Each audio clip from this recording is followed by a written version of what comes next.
Il y a des noms qui ne devraient jamais s'effacer. Celui de Jean-Marie Auvigneur en fait partie. Né en 1912, il grandit à Lille dans une famille où la foi et le devoir ne se discutaient pas, mais se vivaient. Prêtre du diocèse de Lille, il portait la soutane comme un signe de paix, et pourtant, c'est dans l'acier d'un char qu'il trouvera son combat. Juin 1940, la France vacille sous les coups de la Wehrmacht.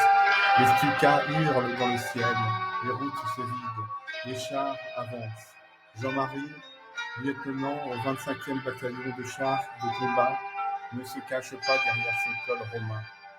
Il sait que sa place est là, au milieu de ces hommes. Le 5 juin, la veille de sa mort, il prend la parole devant ses camarades.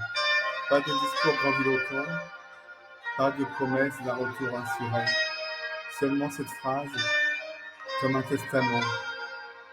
Tant qu'on n'a pas tout donné, on n'a rien donné. Le lendemain, 6 juin 1940, à Champion, en Picardie, les moteurs grondent, les obus éclatent et le jeune prêtre monte dans la tourelle de son Renault R40. Il sait que ce combat peut être son dernier. Un éclat frappe le char, le feu dévore l'acier, et dans ce brasier, il offre ce qui lui reste, sa vie. 27 ans, et déjà l'éternité. Jean-Marie ne connaîtra pas l'appel du 18 juin, mais il aura vécu comme s'il l'avait entendu depuis toujours. Il n'a jamais séparé l'autel du combat, la prière de l'action, la foi du devoir. Son nom ne figure pas dans tous les manuels. Son visage ne s'affiche pas sur les monuments nationaux. Et pourtant, dans les cœurs qui se souviennent, il brille comme une flamme qui refuse de s'éteindre. Aujourd'hui encore, son histoire nous parle.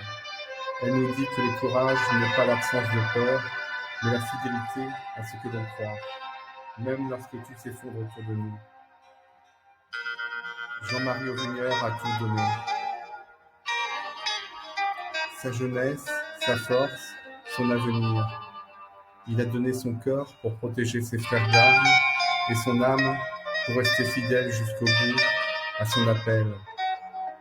Que son nom résonne, non pas comme un écho du passé, mais comme un appel pour notre présent. Ovine narine committere lupus. La brebis auvinière ne se mêle pas au loup. Elle résiste, elle reste pure, elle avance, même dans l'ombre, vers la lumière.